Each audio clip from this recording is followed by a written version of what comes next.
आपल्या सगळ्यांच्याच घरामध्ये जर नाश्ता बनवायचा म्हटला ना, तर सगळ्यात आधी नाव येतं ते म्हणजेच पोहे. तर प्रत्येकाच्या घरामध्ये पोहे बनवण्याची सुद्धा वेगवेगळी पद्धत असते. तर आज मी तुमच्यासोबत शेअर करणार आहे, मी कशाप्रकारे पोहे बनवते. त्यासोबतच मी तुमच्यासोबत माझा पहिल्यांदा मी ज्यावेळेस पोहे बनवले होते ना, तर त्याचासुद्धा मी एक्सपिरियन्स तुमच्यासोबत शेअर करणार आहे. तर चला वेळ न घालवता आपण छान अशा रेसिपीला सुरुवात करूयात. तर इथं मी ना जवळपास 1.5 वाटी पोहे घेतलेले आहे. तर तुम्हाला जर हाताच्या मूठचं प्रमाण सांगते. जर तुमच्या घरामध्ये 4 माणसं असतील ना, तर 4 माणसांसाठी 4 मूठ जर तुम्ही पोहे घेतलेत ना, तर ते अगदी परफेक्ट होतात. अजिबात जास्तसुद्धा होत नाही आणि कमीसुद्धा पडत नाही. तर आता यामध्ये ना मी टाकणार आहे जवळपास 2 ग्लास पाणी. कारण की पोहे जे आहेत ना, तर ते व्यवस्थित छान आपले भिजलेत ना, तर तुम्ही कशाही प्रकारे पोहे बनवले, तर ते चवीला छानच लागतात. बरेचसे जण ही स्टेप आहे ना चाळणीमध्ये करतात. डायरेक्टली चाळणी नळाखाली धरतात आणि मग पोहे भिजवतात. पण तसं केल्याने काय होतं, की पोहे ना भरपूर कडक होतात आणि अजिबातही ते मग असे एकदम चांगले लागत नाही चवीला. तुम्ही अगदी कितीही तेल घातलं त्यामध्ये तरीसुद्धा. तर पोहे जे आहेत ना, तर ते जवळपास 1 ते 1.5 मिनिट आपल्याला छान असे भिजवून घ्यायचे आहेत आणि त्यानंतर तुम्ही इथं बघू शकता, किती मस्त असे पोहे आपले भिजलेले आहेत. अजिबातही असं खूप गोळा वगैरे काहीही झालेला नाही आहे. परफेक्ट व्यवस्थित छान पोहे भिजले, की पुढची जी पोह्यांची रेसिपी आहे ना, तर ती सुद्धा छानच तयार होते. तर सगळ्यात आधी त्यासाठी मेन म्हणजेच लागतो आपल्याला भरपूर सारा कांदा, मिरची आणि कोथिंबीर. कांदा यासाठी कारण आपण कांदे पोहे खूप म्हणजे कांद्याचं प्रमाण जास्त असेल ना, तरच पोहे छान लागतात. तर इथं मी एक कढई ठेवली आणि कढईमध्ये टाकणार आहे मी 2 पळी तेल. तेलाचं प्रमाण थोडंसं पोह्यांसाठी जास्तच घालायचं कारण की नाहीतर मग काय होतं त्याची टेस्ट लागत नाही. एकदम सुके-सुके असे वाटतात. त्यामुळे मी ते 2 पळ्या तेल घातलं आणि त्यामध्ये टाकले थोडेसे शेंगदाणे. तर शेंगदाणे ना सगळ्यात आधी जर तुम्ही अशा प्रकारे व्यवस्थित तळून घेतले ना, तर त्यांची टेस्टसुद्धा छान लागते आणि कच्चे किंवा खूप काळसरसुद्धा होत नाही. तर इथं आपले शेंगदाणे तळून झालेले आहेत, तर मी आता यांना काढून घेते.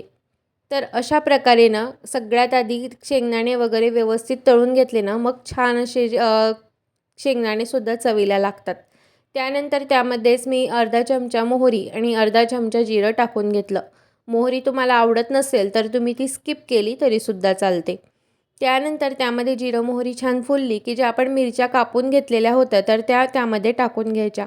इथं तुम्ही मिरच्यांचं प्रमाण तुमच्या आवडीनुसार कमी किंवा जास्त करू शकतात. या मिरच्या चवीला थोड्याशा तिखट नाही आहेत, त्यामुळे मी इथे भरपूर साऱ्या मिरच्या घेतलेल्या आहेत. मिरच्या ज्या आहेत ना, तर त्या सगळ्यात आधी आपल्याला छान अशा 80% पर्यंत छान अशा तळून घ्यायच्या आहेत. नाहीतर मग मिरच्या कच्च्या राहतात आणि मग पोह्यांना अजिबात टेस्ट लागत नाही. 80% जवळपास मिरच्या छान अशा तळल्या गेल्या, की त्यानंतर त्यामध्ये आपण जो कांदा छान असा बारीक कट करून घेतलेला होता, तर तो संपूर्ण कांदा त्यामध्ये टाकून घ्यायचा. आणि कांदा छान 1 मिनिटभर परतला गेला, की लगेचच त्यामध्ये ना आपल्याला मीठ घालायचं आहे. तर इथं मी मीठ जे आहे ना, तर ते संपूर्ण जेवढं पोह्यांसाठी लागणार आहे, तर ते संपूर्ण मीठ मी या कांद्यामध्येच टाकून घेते. म्हणजे कांदासुद्धा लगेचच छान असा परतला जातो आणि मग सारखं-सारखं मीठ वगैरे घालण्याची आपल्याला अजिबात गरज पडत नाही. मीठ घातलं, की कांदा एक 3 ते 4 मिनिटामध्ये लगेचच छान असा परतला जाईल. आता हे व्यवस्थित छान असं मी 1-2 मिनिट परतवून घेते. तर आता इथे थोडंसं मिक्स करत-करत आहे ना, आपल्याला कांदा जवळपास 3 ते 4 मिनिट छान असा परतवून घ्यायचा आहे. कांदा परतण्याची जी प्रोसेस आहे ना, तर ती अजिबात स्किप करू नका. व्यवस्थित जर तुम्ही कांदा परतलात ना, तर त्याची छान टेस्ट येते. नाहीतर मग कांदा असा थोडासा कच्चा जर राहिला ना, तर खूप असा गोडसर-गोडसर कांदा लागतो आणि मग ते व्यवस्थित लागत नाही. तर आता इथे बघू शकता या स्टेजला आहे ना, आपला कांदा जो आहे, तर तो छान असा व्यवस्थित परतला गेला आहे.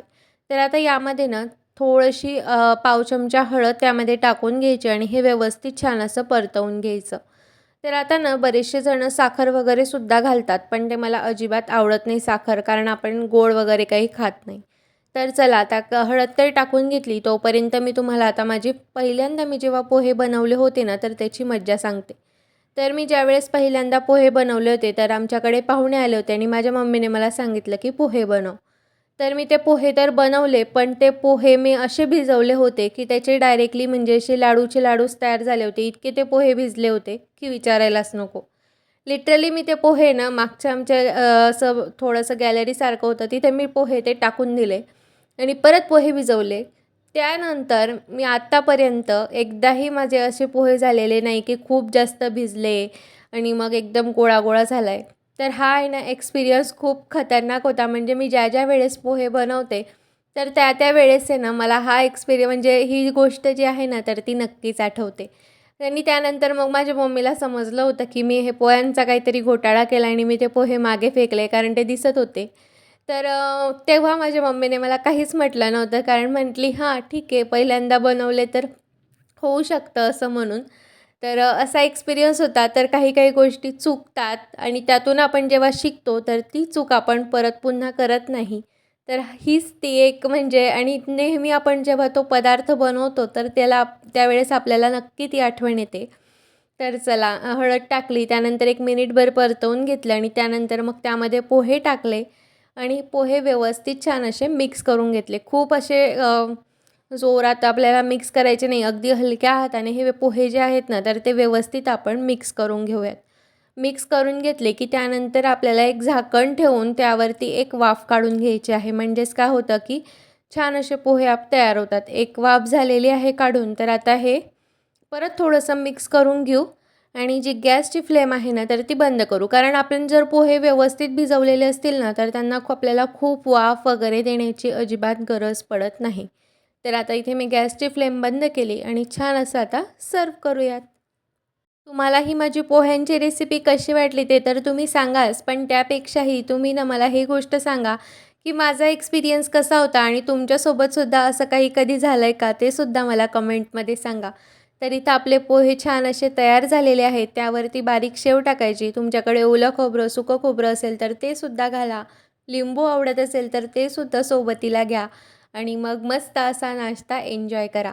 चला तर मग मंडळींनो, तुम्हाला व्हिडिओ आवडला असेल तर लाईक करा, शेअर करा आणि चॅनलवर नवीन असाल तर सबस्क्राईब करा. तर भेटूया पुन्हा अशाच एका छानशा नवीन व्हिडिओमध्ये. तोपर्यंत बाय.